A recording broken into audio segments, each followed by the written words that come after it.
Are we ready for some incredibly saturated colors?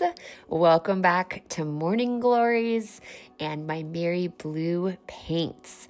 So we have started with our first layer of Morning Glories, and that is our lightest color. But now we get to add a deeper mid-tone and really build in that lovely saturation that really takes your watercolors to the next level. So welcome. Thank you for being here. Again, I'm Sarah Simon, the Mint Gardener. And as you can see, I love making watercolor accessible. You do not need a fancy palette. You can grab your best kitchen saucer, cup and saucer, and begin with this fabulous collection of my favorite MaimeriBlu paints. Watercolor is all about building levels and layers of color. A lot of people make the mistake of trying watercolor. They do one layer and then they go womp womp. It feels a little precious moments, and it lacks that punch and brightness and life that often can be found in other mediums. But I would encourage you, come back to watercolor if it has always enticed you, and learn how to add these beautiful midtones that I'm teaching you with this collection of colors, and learn how to build and make your watercolors really pop up off your page. I promise you it's one of the most satisfying mediums I've ever created in. And these paints allow you to really explore. They're also very, very user-friendly, learning to mix colors and create some incredible creations. I'm known for my watercolor florals.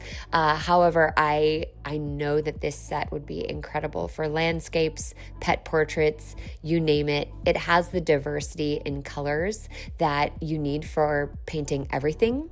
We started building with a primary set of colors, red, yellow, and blue, added dragon's blood because a great deep red is just gonna add a little bit more and give you different tonal values when you mix it in. And then of course our white and our green, the hooker's green, there was just no way I could leave that off because it is such an incredible color. So you have the ability to make a lot of different greens, a lot of different secondary and tertiary colors when mixing these, which you're seeing right now. So our first layer has dried. I've come back an hour later. I have beautiful dried washes that are pretty on their own, but I'm wanted to take this piece to the next level to really kind of give these colors a spin.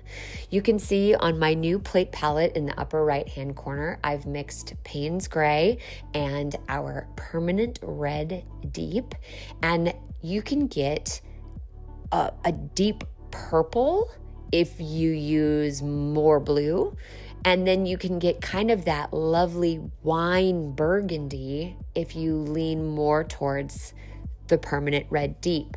That's one lovely thing to know about watercolor is you are on a spectrum of color saturation and tonal value, okay? So you can absolutely make everything lighter, just like you can make everything a bit more deep and saturated.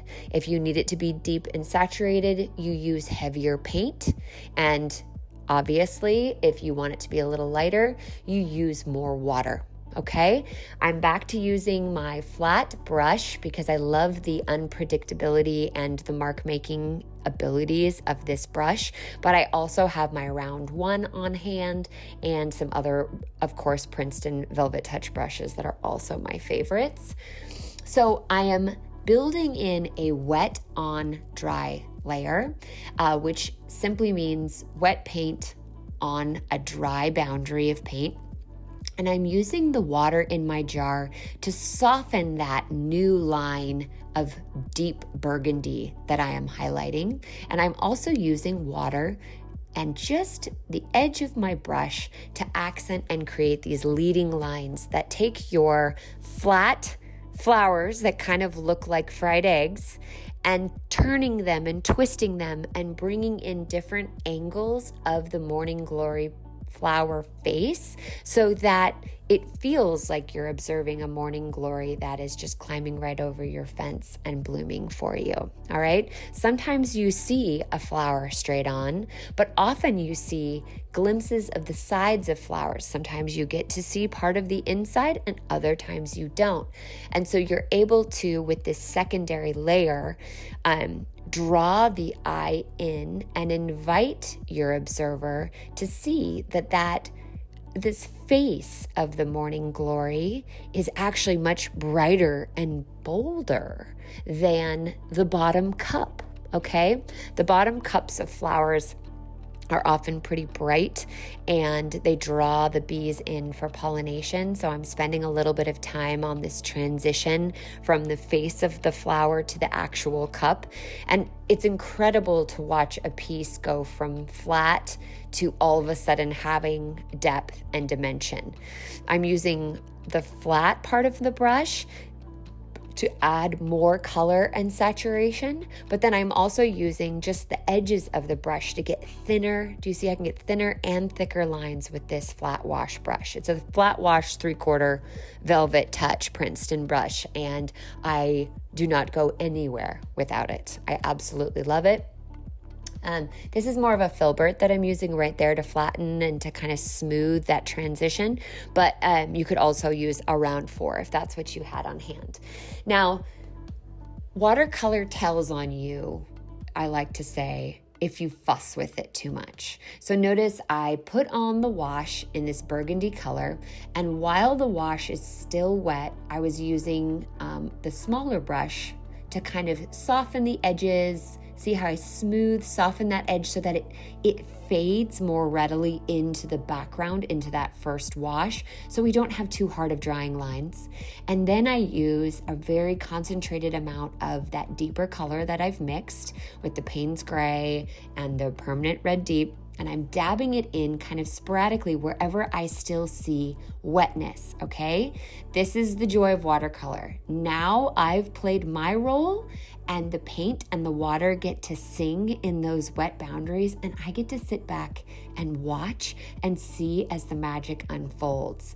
And these morning glories are just asking for another layer. So we're gonna come back and add a third wet on dryer layer to really give this piece the pop that we need.